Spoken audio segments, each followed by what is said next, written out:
Hello everyone, আসসালামু আলাইকুম। আজকে আমরা শিখব ইভেন এবং ওড ফাংশনস।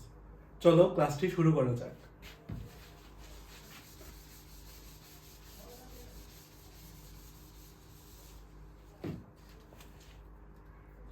ধরো আমরা একটা ফাংশন লিখলাম যেটা হচ্ছে এফ অফ এক্স, অর্থাৎ এই যে ফাংশনটা আছে সেটা এক্স এর একটি ফাংশন। এখন ধরো আমরা এই ফাংশনের এক্স গুলোকে নেগেটিভ এক্স দ্বারা রিপ্লেস করব, তাহলে আমরা যেটা পাবো সেটা হচ্ছে এফ অফ নেগেটিভ এক্স। এখন আমরা এই দুইটা ফাংশনকে কম্পেয়ার করব, এফ অফ এক্স এবং এফ অফ নেগেটিভ এক্সকে আমরা কম্পেয়ার করব। এফ অফ নেগেটিভ এক্স যদি এফ অফ এক্স এর সমান হয় তাহলে আমরা এই ফাংশনকে বলবো ইভেন ফাংশন। কিন্তু যদি এফ অফ নেগেটিভ এক্স এই ফাংশনটা নেগেটিভ এফ অফ এক্স এর সমান হয় তাহলে সেই ক্ষেত্রে আমরা এই ফাংশনটিকে বলবো অড ফাংশন। কিন্তু যদি এমন কোনো ফাংশন হয় সেক্ষেত্রে সেই F of negative x F of x এরও সমান হচ্ছে না, আবার নেগেটিভ এফ অফ এক্স এরও সমান হচ্ছে না, সেক্ষেত্রে আমরা এই ফাংশনটাকে ইভেন এবং ওড কোনোটার মধ্যেই ফেলতে পারতেছি না, তো আমরা এটাকে বলবো কোনোটি নয়, বা ইংলিশে নেইদার ফাংশনও বলা হয়। চলো আমরা বিস্তারিত পড়তে থাকি। তাহলে আমরা এখন ইভেন ফাংশন দেখি। ধরো আমরা একটা ফাংশন লিখলাম, যেই ফাংশনটি হচ্ছে x to the power 4 plus 3x square. এই ফাংশনে দেখো এক্স এর যেই দুইটা ঘাত আছে দুইটাই জোড় সংখ্যা বা ইভেন নাম্বার। এখন আমরা যদি এই ফাংশনের এক্স গুলোকে নেগেটিভ এক্স দ্বারা রিপ্লেস করি তাহলে আমরা কি পাবো? এফ অফ নেগেটিভ এক্স সমান negative x to the power 4 plus 3 into negative x square. এখন দেখো এখানে negative x to the power 4 অর্থাৎ নেগেটিভ এক্স চারটা নেগেটিভ এক্স পরস্পরের সাথে গুণ অবস্থায় আছে। তাহলে আমরা এটাকে ভেঙে যদি লিখি তাহলে আমরা পাবো negative x into negative x into negative x into negative x plus 3 into negative x into negative x. ঠিক আছে, আমরা কি জানি যে দুইটা নেগেটিভ সংখ্যাকে যদি আমরা গুণ করি তাহলে একটা পজিটিভ পাওয়া যাবে। আবারও এখানে দেখো দুইটা নেগেটিভ এক্স কে গুণ করলে একটা পজিটিভ এক্স স্কয়ার পাবো, আবার এখানেও দুইটা নেগেটিভ এক্স কে গুণ করার পরে একটা পজিটিভ এক্স স্কয়ার পাবো। তাহলে আমরা এখানে লিখতে পারি x square into x square, আবার এখানেও একইভাবে 3x স্কয়ার। তাহলে এখানে আমরা লিখতে পারবো x to the power 4 plus 3x square. এখন দেখো এখানে f অফ নেগেটিভ x যেটা ছিল সেটা আবারও f অফ x এর সমান হয়ে গেল, অর্থাৎ আমরা এখানে লিখতে পারি f of x equals to negative f of x, f of negative x, my bad. তাহলে আমরা বলতে পারি যে এই ফাংশনটি একটি ইভেন ফাংশন।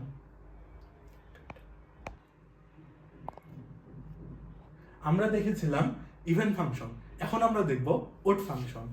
ধরো একটা ফাংশন লিখলাম f of x equals to x to the power 5, একটু লেখাটা বাজে, x to the power 5 plus 3x cube। এখানে দেখো x এর যে দুইটা ঘাত আছে দুইটাই বিজোড় সংখ্যা বা অড নাম্বার। এখন যদি আমরা এই x গুলোকে নেগেটিভ x দ্বারা রিপ্লেস করি তাহলে আমরা কি পাই? তাহলে আমরা পাবো f of negative x equals to negative x to the power 5 plus 3 into negative x cube। এখানে দেখো পাঁচটা নেগেটিভ x পরস্পরের সাথে গুণ অবস্থায় আছে। আগের ফাংশনে আমরা দেখেছিলাম চারটা নেগেটিভ x পরস্পরের সাথে গুণ অবস্থায় থাকার পরে plus x to the power 4 হয়েছে। এখানে তাহলে plus x to the power 4 এর সাথে আরেকটা নেগেটিভ x গুণ হওয়ার ফলে এখানে আবার চলে আসবে negative x to the power 5। একইভাবে আমরা এখানে পাবো নেগেটিভ 3x কিউব। তাহলে আমরা এখানে ফাইনালি পাচ্ছি minus x to the power 5 minus 3x cube. এখন দেখো এখান থেকে যদি আমরা -1 কমন নিই তাহলে কি পাই? এখান থেকে আমরা -1 কমন নিচ্ছি, তাহলে আমরা পাবো x to the power 5 plus 3x cube. এখন দেখো এই যে এই অংশটা সে এফ অফ এক্স এর মতো না, তাহলে আমরা এই অংশকে আমরা এফ অফ এক্স দ্বারা রিপ্লেস করব। তাহলে দেখো নেগেটিভ এফ অফ এক্স পাচ্ছি। তাহলে আমরা বলতে পারি যে এই ফাংশনটি একটি অড ফাংশন, তাই না? তাহলে আমরা এখান থেকে একটা শর্টকাট দেখতে পারি, হয়তো বা কাজে লাগতে পারে। সেটা হচ্ছে যে এই ফাংশনের সবগুলো ঘাতই বিজোড়, সেক্ষেত্রে আমরা পাচ্ছি একটা অড ফাংশন। আমরা দেখেছিলাম ইভেন ফাংশন এবং অড ফাংশন। এখন এমন কোনো ফাংশন হইতে পারে যেটা ইভেনও না এবং অডও না, আমরা সেই ফাংশনটি দেখব। ধরা যাক একটি function F of x equals to x cube negative 2x square plus 6। এখন যদি এই ফাংশনের এক্স গুলোকে আমরা নেগেটিভ এক্স দ্বারা রিপ্লেস করি, তাহলে আমরা যেটা পাবো F of negative x equals to negative x cube minus 2 into negative x square plus 6। তাহলে এখান থেকে আমরা লিখতে পারি negative x cube negative 2x square plus 6। এখন আমরা এই ফাংশনের সাথে এই ফাংশনকে কম্পেয়ার করব। তাহলে দেখো এই ফাংশন আর এই ফাংশন কিন্তু সমান না, তাহলে আমরা লিখতে পারি F of x not equals to F of negative x. কারণ দেখো এখানে এক্স এর সহগ ছিল মাইনাস প্লাস 1, এখানে হয়ে গেছে মাইনাস 1, এখানে মাইনাস ছিল এখানে মাইনাস, এখানে প্লাস ছিল এখানে প্লাস আছে, বাট এইখানে কিন্তু চেঞ্জ হয়ে গেছে, তাই আমরা এটাকে ইভেন ফাংশন বলতে পারতেছি না। তাহলে এটা কিন্তু কোনো ইভেন ফাংশন,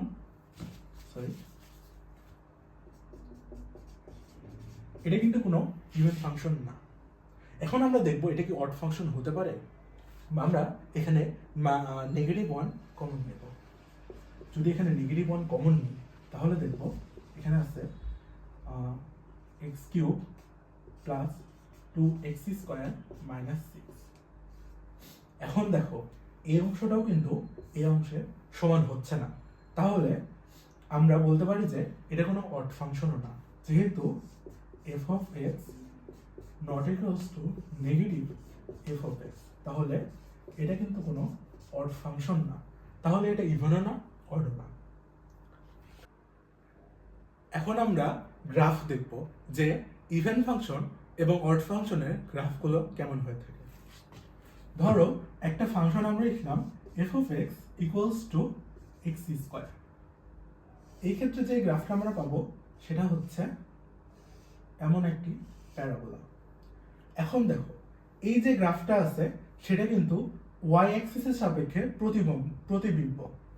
আবার যদি আমরা আরেকটা ফাংশন নিই F of x equals to 2, এক্ষেত্রে আমরা যেটা পাবো এরকম একটা লাইন পাবো। এখানেও দেখো এই যে লাইনটা আছে বা এই গ্রাফের যে এই লাইনটা আছে সেটাও কিন্তু ওয়াই অ্যাক্সিসের সাপেক্ষে প্রতিবিম্ব। দেখো এদিকে যেমন আছে এদিকেও তেমন আছে। এবং এই ফাংশনটা দেখো এটা কিন্তু একটা ইভেন ফাংশন, আবার এই ফাংশনটাও একটা ইভেন ফাংশন। সেক্ষেত্রে আমরা একটা কনক্লুশনে পৌঁছাতে পারি যে ইভেন ফাংশনের যে গ্রাফগুলো আছে সেগুলো মূলত ওয়াই অক্ষের সাপেক্ষে প্রতিবিম্ব হবে। এরপরে আমরা দেখব অড ফাংশনের ক্ষেত্রে কি হয়। লেটস সে একটা অড ফাংশন আছে F of x equals to x cube. এই ক্ষেত্রে যে গ্রাফটা আসবে সেটা হচ্ছে যে আমরা অনেকটা এমন একটা গ্রাফ পেতে পারি। এই ক্ষেত্রে গ্রাফটা দেখো এটা কিন্তু ওয়াই অক্ষের সাপেক্ষে প্রতিবিম্ব না, কারণ দেখো ওয়াই অক্ষের এই পাশে এমন একটা গ্রাফ আছে কিন্তু এই পাশে তো নাই, এটা কিন্তু প্রতিবিম্ব হচ্ছে না। সেই ক্ষেত্রে এখানে দেখো এখানে কিন্তু আমাদের মূল বিন্দু আছে, মূল বিন্দুর সাপেক্ষে এই যে ফার্স্ট কোয়াড্রেন্ট এবং থার্ড কোয়াড্রেন্টে যে লাইন দুইটা আছে সেগুলো কিন্তু পরস্পরের প্রতিবিম্ব। তো এরকমই হচ্ছে যে অড ফাংশন আমরা আরেকটা অড ফাংশন দেখব, সেটা হচ্ছে যে F of x equals to x, অর্থাৎ ওয়াই ইকুয়ালস টু এক্স, আমাদের খুবই পরিচিত একটা গ্রাফ। এই গ্রাফটা দেখতে এমন। এই ফাংশনটাও কিন্তু ওয়াই অক্ষের সাপেক্ষে প্রতিবিম্ব না, যেহেতু দেখো এদিকে লাইন আছে এদিকে নাই, আবার এদিকে আছে এদিকে নাই। কিন্তু মূল বিন্দুর সাপেক্ষে যদি হিসাব করো, এদিকে ফার্স্ট কোয়াড্রেন্টে যেমন লাইন আছে আবার থার্ড কোয়াড্রেন্টে তার রিফ্লেকশনটা দেখা যাচ্ছে, অর্থাৎ এটা অরিজিনের সাপেক্ষে ফার্স্ট এবং থার্ড কোয়াড্রেন্টে পরস্পরকে রিফ্লেক্ট করে। তাই এই ফাংশনটা হচ্ছে একটা অড ফাংশনের গ্রাফ। সেক্ষেত্রে আমরা একটা কনক্লুশনে পৌঁছাতে পারি যে যেই ফাংশনের ক্ষেত্রে গ্রাফগুলো অরিজিনের সাপেক্ষে প্রতিবিম্ব হয় সেগুলোকে আমরা অড ফাংশন বলতে পারি। এখন আমরা আরেকটি গ্রাফ দেখব। ধরো যে গ্রাফটা অনেকটা এমন। এই যে গ্রাফটা আমরা দেখলাম, এই গ্রাফে দেখো এই যে রেখা দুইটা আছে এগুলো কিন্তু ওয়াই অক্ষের সাপেক্ষে প্রতিবিম্ব না। আবার যদি অরিজিনের সাপেক্ষে চিন্তা করো, এটা কিন্তু অরিজিনের সাপেক্ষে প্রতিবিম্ব হচ্ছে না। এদিকে লাইন আছে কিন্তু এদিকে লাইন নাই, আবার এদিকে লাইন আছে, এই কোঅর্ডিনেটে কোনো লাইন নাই। তাই এটা ওয়াই অক্ষ বা অরিজিন কোনোটার সাপেক্ষে প্রতিবিম্ব হচ্ছে না। তাই এটি একটি নেইবার ফাংশন বা ইভেন বা ওড কোনটার মধ্যে আমরা এটাকে ফেলতে পারবো না। আমরা আরো কিছু উদাহরণ দেখব। ধরো এমন একটি গ্রাফ আছে, লেটস সে গ্রাফটা এমন।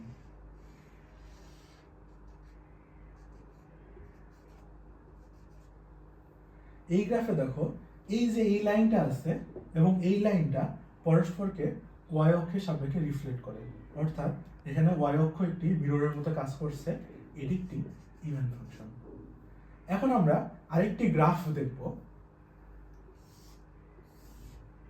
আমাদের খুব পরিচিত একটি গ্রাফ, যে একটা বৃত্ত যার কেন্দ্র হচ্ছে মূল বিন্দু।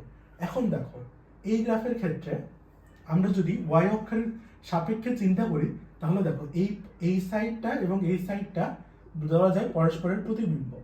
আবার যদি আমরা মূল বিন্দু সাপেক্ষে হিসাব করি, ফার্স্ট কোয়াড্রেন্টে যে অংশটা আছে এবং থার্ড কোয়াড্রেন্টে যেটা আছে সেটা পরস্পরের প্রতিবিম্ব। আবার যে সেকেন্ড কোয়াড্রেন্ট আছে এবং ফোর্থ কোয়াড্রেন্ট আছে সেগুলো পরস্পরের প্রতিবিম্ব। তাহলে কি আমরা বলবো এটাকে ইভেন ফাংশন নাকি অড ফাংশন? কিন্তু এটা তো কোনো ফাংশনই না ভাই। এখানে দেখো লাইন টানলাম, এখানে দেখো এক্স এর একটা মানের জন্য ওয়াই দুইটা মান আসতেছে, এটা কোনো ফাংশনই না। তাহলে এটাকে আমরা কি বলবো? তোমাদের জন্য হোমওয়ার্ক রইল। এখন আমরা কিছু বিশেষ ম্যাথ দেখব এই ইভেন এবং ওড ফাংশনকে ব্যবহার করে। শুরু করা যাক ইভেন ফাংশন দিয়ে। আমরা জানি ইভেন ফাংশনের ক্ষেত্রে f of negative x equals to f of x হয়। লেটস সে একটা function y equals to x square. এখন আমরা যদি এখানে x এর মান 2 বসাই তাহলে আমরা পাবো 2 স্কয়ার বা 4। আবার যদি নেগেটিভ 2 বসাই সেক্ষেত্রে আমরা পাবো 4, অর্থাৎ এটি একটি ইভেন ফাংশন। এই ফাংশনের গ্রাফটা আমাদের কাছে খুবই পরিচিত। গ্রাফটি হচ্ছে এমন।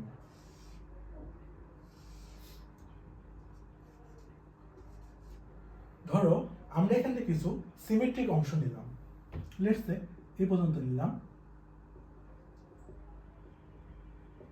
যেখানে এই পয়েন্টটি হচ্ছে 2,2,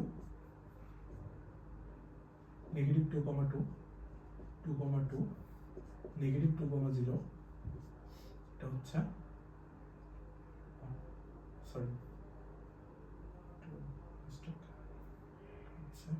নেগেটিভ 2,4, এটা হচ্ছে 2,4, এটা হচ্ছে 2,0, হচ্ছে 0,4। হ্যাঁ, এই ফাংশনের ক্ষেত্রে দেখো এটি একটি ইভেন ফাংশন এবং এই যে অংশটা আছে এই অংশটা আমরা যদি যেই ইন্টিগ্রাল করি বা এই অংশটার ক্ষেত্রফল যদি বের করি, এই যে এই অংশটার ক্ষেত্রফল আমরা বের করব, তাহলে আমরা লিখতে পারি যে এর ক্ষেত্রফল হচ্ছে যে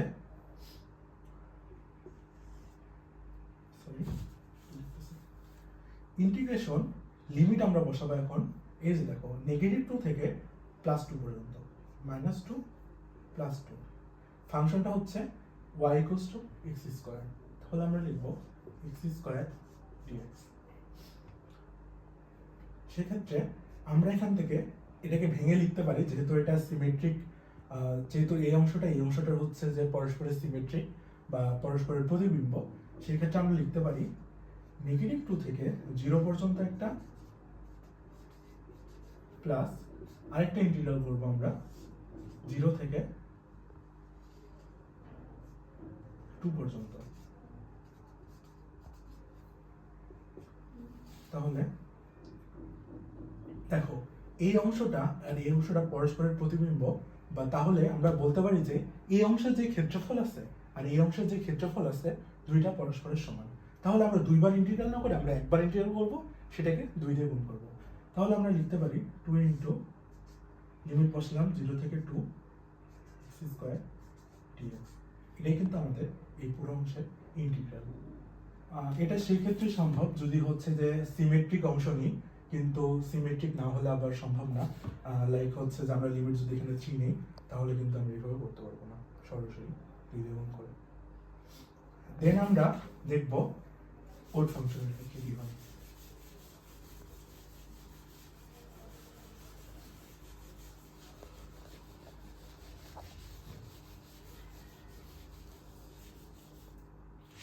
আমরা দেখব ওড ফাংশন। আমরা জানি ওড ফাংশনের ক্ষেত্রে f of negative x equals to negative f of x এর সমান হবে। লেটস সে একটা ফাংশন হচ্ছে যে f of x equals to x বা y ইকুয়ালস টু x। এই গ্রাফটি আমাদের কাছে খুবই পরিচিত একটি গ্রাফ। গ্রাফটি অনেকটা দেখতে এমন।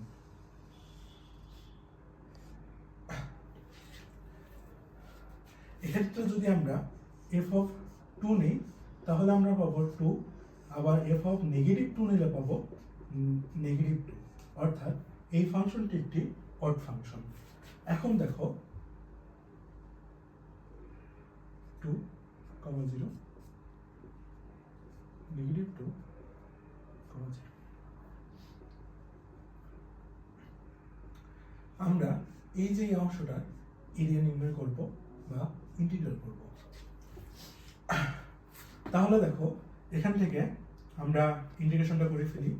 তাহলে ক্ষেত্রফলটা হচ্ছে লিমিট বসাবো নেগেটিভ 2 থেকে পজিটিভ 2 পর্যন্ত। নেগেটিভ 2, 2। ফাংশনটা হচ্ছে y equals to x, x dx। তাহলে দেখো আমরা যদি খুব বেসিক একটা integral x square by 2 limit negative 2 থেকে হচ্ছে যে 2, তাহলে আমরা এখানে পাবো 4/2 মাইনাস 4/2 ইকুয়ালস টু 0। তাহলে এখান থেকে আমরা একটা কনক্লুশন আসতে পারি যে অড ফাংশনের ক্ষেত্রে আমরা যদি একটা সিমেট্রিক অংশের ইন্টিগ্রাল করি বা এরিয়া নির্ণয় করতে যাই, তাহলে সেক্ষেত্রে কিন্তু সেই ভ্যালুটা আসবে 0। এটা কিন্তু শুধু কেবলমাত্র সিমেট্রিক হলেই হবে, সিমেট্রিক না হলে কিন্তু এটা কাজ করবে না। সেক্ষেত্রে অনেক সময় দেখা যায় যে আমাদের একাডেমিকের বিভিন্ন এমসিকিউ বা ভার্সিটির অ্যাডমিশনের বিভিন্ন এমসিকিউতে খুব ছোট ছোট কিছু ইন্টিগ্রাল আসতেও পারে। সেক্ষেত্রে আমরা ট্রাই করব এটাকে ইভেন বা ওড ফাংশনের মধ্যে ফেলার। যদি হয় তাহলে তো ভালোই, আর যদি না হয় তাহলে কিছু করার নাই। যেহেতু ভার্সিটি অ্যাডমিশনে ক্যালকুলেটর ইউজ করা যায় না, সেক্ষেত্রে তোমরা যদি মনে রাখো ইভেন ফাংশন এবং অড ফাংশনের ইন্টিগ্রালগুলো কেমন হয়, আশা করি তোমাদের হেল্প হবে। So thanks for watching. Bye bye, আসসালামু আলাইকুম।